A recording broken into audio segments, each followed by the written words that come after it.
نحمدہ و نصلی علی رسولہ الکریم اما بعد فاعوذ باللہ من الشیطان الرجیم بسم اللہ الرحمن الرحیم۔ السلام علیکم ورحمۃ اللہ وبرکاتہ۔ کیسے ہیں آپ سب لوگ؟ اللہ تعالیٰ آپ کی حفاظت فرمائے، آمین۔ لیسن نمبر 92، آیت 181 ٹو 186، سورۃ آل عمران۔ لقد سمع اللہ قول الذین قالوا ان اللہ فقیر، البتہ تحقیق سن لی بات اللہ نے ان لوگوں کی جنہوں نے کہا تھا کہ بے شک اللہ فقیر ہے۔ وَنَحْنُ أَغْنِيَاءُ، اور ہم غنی ہیں، ہم دولت مند ہیں۔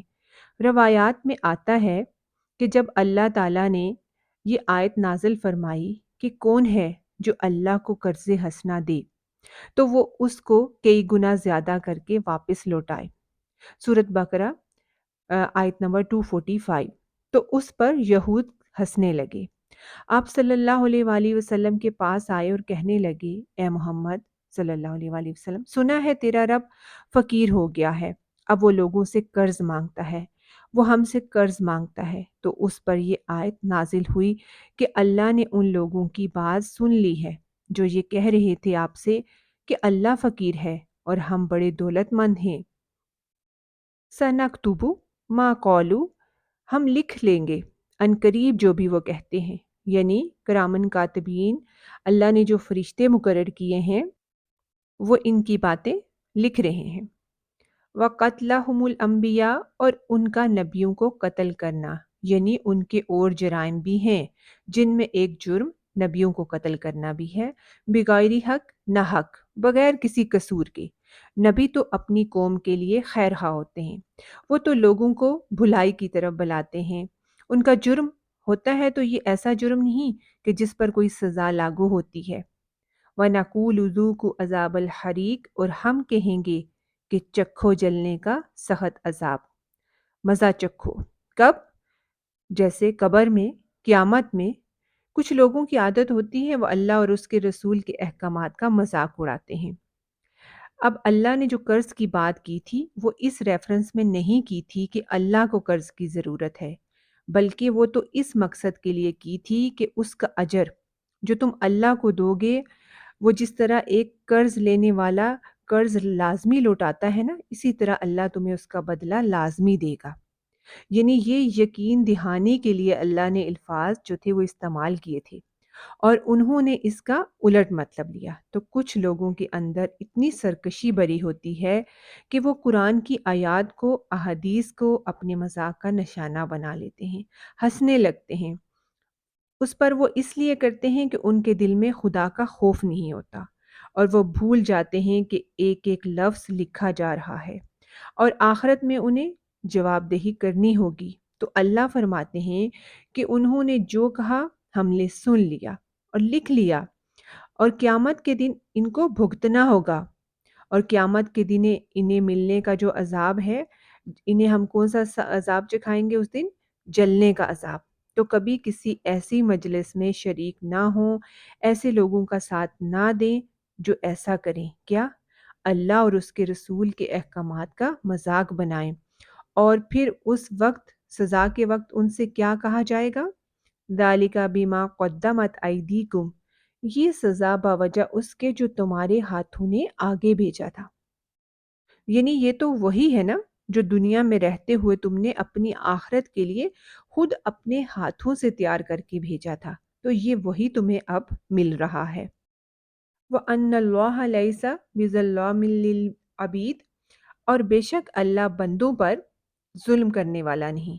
اللہ فرماتے ہیں کہ میں نے اپنی ذات پر ظلم کو حرام کر رکھا ہے، بلکہ وہی بدلہ دیتا ہے جو بندے کر کے آتے ہیں۔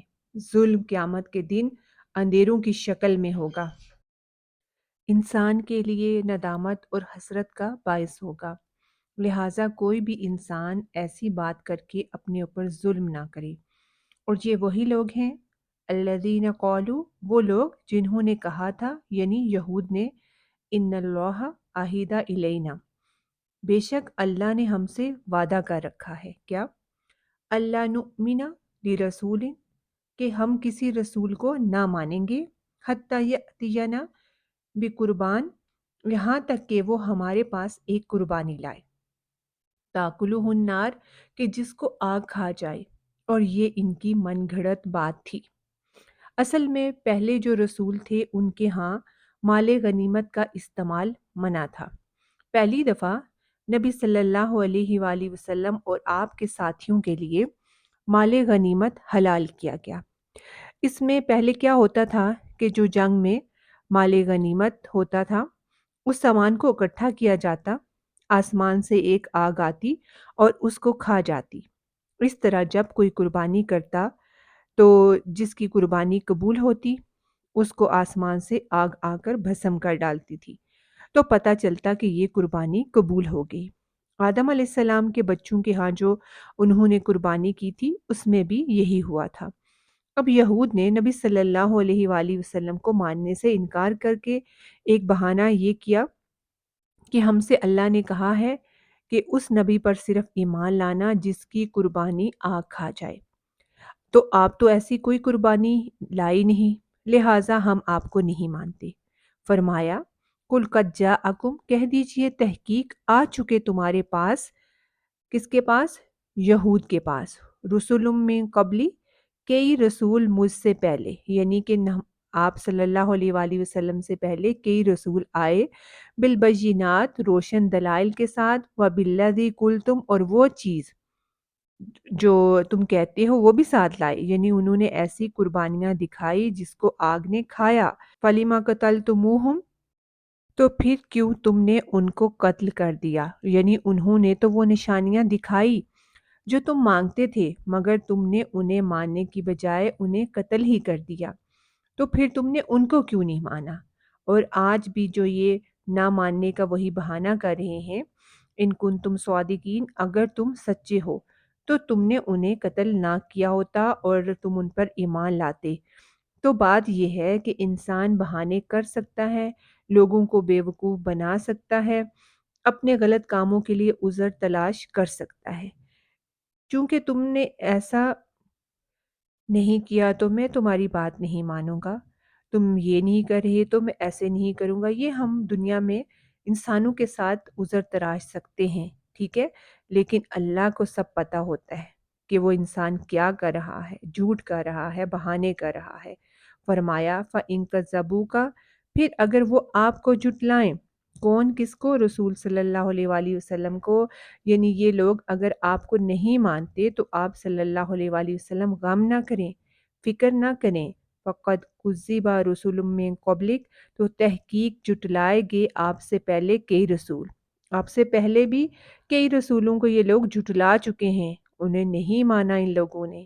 جاءوا بالبینات، وہ لائے کھلی کھلی نشانیاں، والزبری، اور صحیفے، زبور کی جمع، والکتاب المنیر، اور روشن کتاب، پھر بھی یہ لوگ نہیں مانے۔ تو اگر آپ کو یہ لوگ نہیں مانتے تو آپ صلی اللہ علیہ وآلہ وسلم فکر نہ کریں۔ یہاں پر نبی صلی اللہ علیہ وآلہ وسلم کو تسلی دی جا رہی ہے کہ سارے رسول کتابیں لائے، صحیفے لائے، روشن دلائل لائے جو لوگوں کو ہدایت دیں، مگر لوگوں نے سب کچھ دیکھتے ہوئے بھی انکار کیا، نہ مانا۔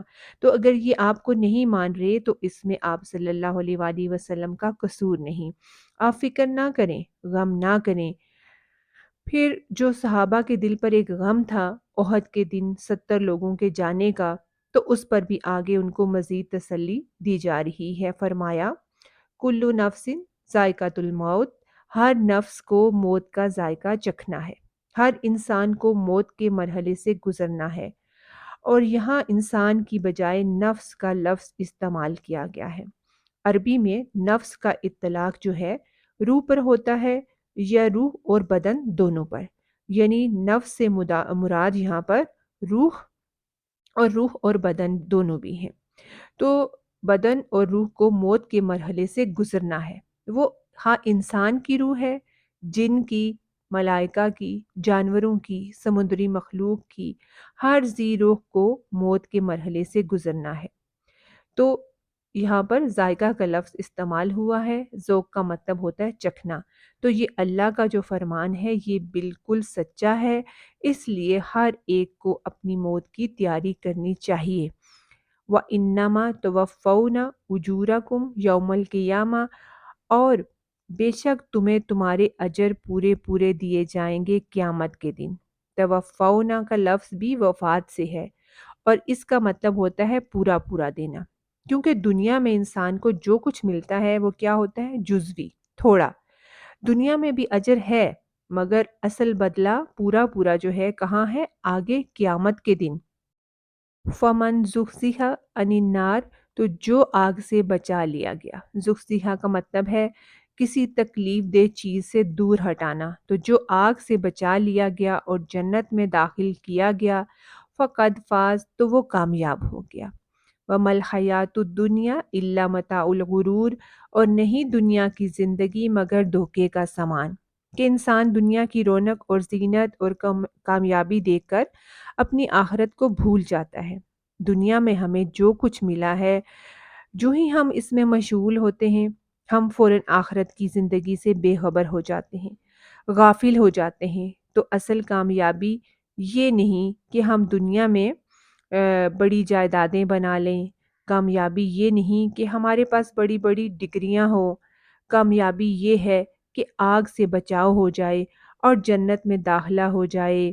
صحیح مسلم کی روایت میں آتا ہے کہ آپ صلی اللہ علیہ وآلہ وسلم نے فرمایا، جسے یہ پسند ہو کہ وہ آگ سے دور کر دیا جائے اور جنت میں داخل کیا جائے، تو چاہیے کہ اس کی موت اس حال میں آئے کہ وہ اللہ اور یوم آخرت پر ایمان رکھتا ہو، اور چاہیے کہ لوگوں کے ساتھ وہی سلوک کرے جو وہ اپنے لیے چاہتا ہے کہ اس کے ساتھ کیا کیا جائے۔ یعنی ایک طرف اللہ کے ساتھ تعلق مضبوط ہو، اور دوسری طرف اس کے بندوں کے لیے وہی چاہے جو اپنے لیے چاہتا ہے۔ اور ہم اپنے لیے کیا چاہتے ہیں؟ کہ دوسرے ہمارے مددگار ہوں، ہمارے لیے اچھا چاہیں۔